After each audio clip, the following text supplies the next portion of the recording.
Bonjour à tous ceux qui me suivent quotidiennement. Et oui, comme d'habitude, Pépé est toujours à la recherche des interviews de DJ. Et aujourd'hui, c'est Fernando Constantile. C'est ça, ouais. Salut à tous. Donc en 2005, tu es parti à Ibiza. C'est Est-ce ça. que ça t'a apporté quelque chose en plus pour ta personnalité? Dans mon périple 2005, ouais, ça a apporté énormément d'amélioration au niveau de ma maturité. Mais merci. Souci du détail.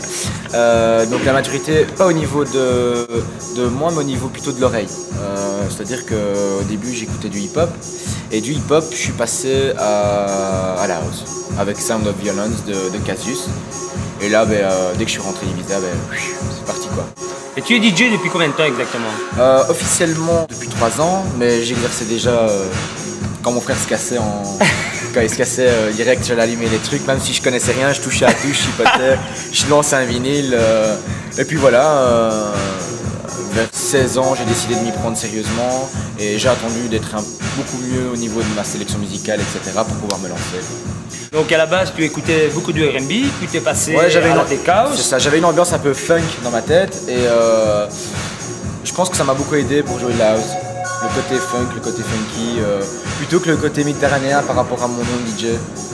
Parce que souvent on pourrait associer Fernando Constantini à de la chanson espagnole. Ouais, exactement. Or que, étant donné que je viens du milieu un peu plus funk, hip-hop comme ça, mais je viens apporter un paradoxe, je veux dire, au niveau de mon nom par rapport à la musique. Oui, mais bon, t'es passé du R&B à la tech house, Voilà.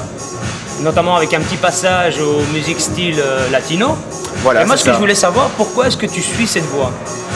Pourquoi? Parce que rien que déjà j'ai analysé un petit peu comment j'étais et ma façon de m'habiller déjà est très street, est très c'est très hip quoi. Et je trouvais Pourtant, comme ça, on n'a pas l'air. Hein. on n'a pas l'air comme ça, hein, mais il y a mon slip qu'on voit derrière. Avec des traces de freinage. Avec des traces de freinage. et pourquoi? Parce que j'ai cette tendance à aimer le groove, à aimer quelque chose qui avance, qui donne envie aux gens de danser. Et voilà quoi. De temps en temps, une petite touche espagnole, ça donne déjà de la fraîcheur et de l'exotisme quoi. Mais Donc tu aimes faire voyager les gens, j'ai envie de dire. Voilà, c'est ça. Mais ça te dérange pas, toi, d'avoir un petit public comparé à ceux qui ont un grand public, c'est-à-dire ceux qui restent dans le commercial? Non, ça me dérange pas, chacun son travail. Chacun son travail, c'est comme Ferrari et Peugeot quoi. Hein, ils ont chacun leur public et ils se diversifient par leur qualité de matériel. Et bien moi c'est pareil. Je me diversifie par rapport à ma qualité musicale, comme ceux commerciaux qui se diversifient par rapport à leur qualité quoi. Moi je mets rien quoi. Ça me dérange pas d'aller écouter un guetta si c'est pas moi qui le joue quoi. Pourquoi? Parce que s'il fait bien son boulot, tant mieux s'il fait danser les gens. C'est aussi le but d'un DJ. Tu as aussi ce besoin de faire découvrir aux gens ton monde, ton C'est ça, univers. ouais. Mais côté artiste, il y a quelque chose en toi qui est enfoui et que personne n'a encore découvert. Je me permets de te poser cette question-là parce que tu m'as dit que tu étais un grand perturbateur quand tu étais jeune. Exactement. J'étais un peu pas comme les autres en fait, c'est ça. J'étais tête en l'air, j'avais des propos qui étaient différents des autres et j'ai eu tout un questionnement vers 15-16 ans et puis je me suis dit en fait tout simplement j'aborde un milieu qui n'est pas du tout le même qu'un public en général, qu'une personne en général. C'est-à-dire le milieu un peu plus artistique, vouloir créer un monde, créer un univers, une atmosphère, donner du sourire aux gens, c'est un truc, voilà, c'est une mission que j'aime bien donner, voir les gens lever les bras. Les nanas montrent ses nichons. Voilà, c'est ça. Montrer mes cheveux et ma coupe pas coiffée. I wanna gain. Voilà, on a gain. Et toutes tes recherches, parce que bon, tu es aussi compositeur, se passent dans ta chambre, mais ça te dérange pas qu'il y ait une gonzesse qui vienne dormir? C'est bien vu ça. C'est une bonne question. Mais non, ça me dérange pas. Ce qu'il faut, c'est quand tu as de la persévérance et que tu as envie de réussir, ce qu'il faut te dire, c'est que peu importe l'obstacle, il faut le surmonter. Que ça soit une gonzesse, que ça soit n'importe quoi. Moi j'ai une copine depuis 3 ans, à qui je fais un gros bisou d'ailleurs. Moi je te fais une... Non, je vais pas le dire. Ah merci. Il a de la chance. Il a de la chance le pépé. Non, c'est un obstacle. Simplement, il faut accepter le milieu et ma copine le fait très bien. Et moi, j'accepte le sien et on vit de telle manière à ce que je puisse créer. En fonction de... Voilà, c'est ça. Moi je vis la nuit quoi. Et tu as ce besoin de... Enfin j'ai remarqué ça un peu, tu as ce besoin de te montrer, de te faire prendre en photo. Mais ceci dit, je peux le comprendre parce que tu as un style et qui te va à merveille. Ouais. En fait, Mais je parle, enfin, pourquoi je te pose cette question-là? Tout simplement parce que j'ai remarqué sur ton Facebook Ouais. une photo dans une machine à laver. ça c'est un gros big up à Toine, mon photographe préféré. En fait, c'est un délire. Il m'a dit ouais, j'aime bien ton style et tout. Il me dit une soirée et il m'a dit ça te dit de faire une séance? Pas de problème. Moi je l'avais déjà demandé s'il faisait des séances, etc. Et on en arrivait à avoir un bon feeling.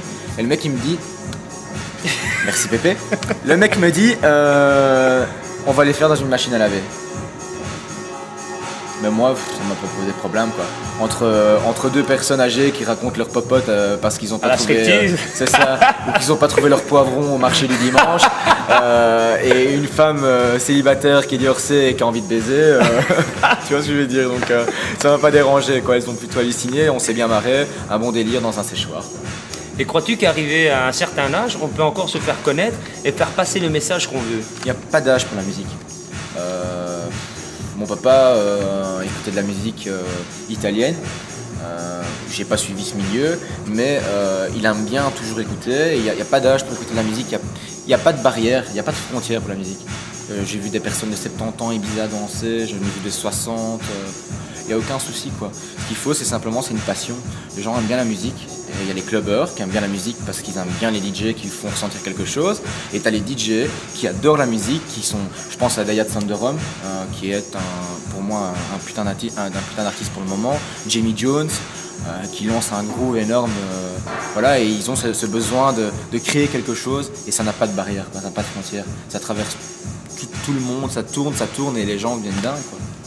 Et un truc qui n'a rien à voir avec toutes les questions que je t'ai posées, donc ça n'a rien à voir avec la musique.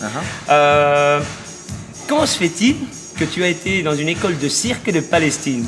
J'ai envie de savoir, parce que tu es clown à la base, perturbateur, je sais pas, moi, explique-moi. C'est un pléonasme. En fait, ce qui s'est passé, c'est que à l'école, j'ai fait un stage moi je fais des études en communication, et ce qui s'est passé, c'est que j'ai fait un stage, et dans ce stage, j'ai eu une école de Palestine, de cirque de Palestine, qui est venue en Belgique. Et j'ai suivi cette école, la musique est arrêtée, elle recommence. J'ai l'oreille aussi pour écouter la musique. Et donc, comme je disais, ils sont arrivés, ils sont venus, et moi j'ai été régisseur. Et ça a été une expérience vraiment géniale, une ouverture d'esprit énorme. Des personnes qui m'ont expliqué leur tristesse, leur malheur, mais en même temps leur joie par rapport au cirque. Et j'ai pas été en Palestine, mais j'ai suivi cette école et j'ai suivi un peu ce qu'ils faisaient. Et ça a été tout un concept. Voilà. Ouais. C'est comme ça que ça a été. C'est comme ça que ça a été quoi. Bon et ben voilà, Fernando Costantini, ton interview a été super tunée. Hein, c'est pour fini ça qu'on. C'est déjà voilà, fini. On change de chapeau, lunettes. Bah écoute, ça me va toujours aussi bien. Donc voilà, Et lunettes aussi. Voici un autre homme. Voici deux autres hommes. Non. À très bientôt. Salut.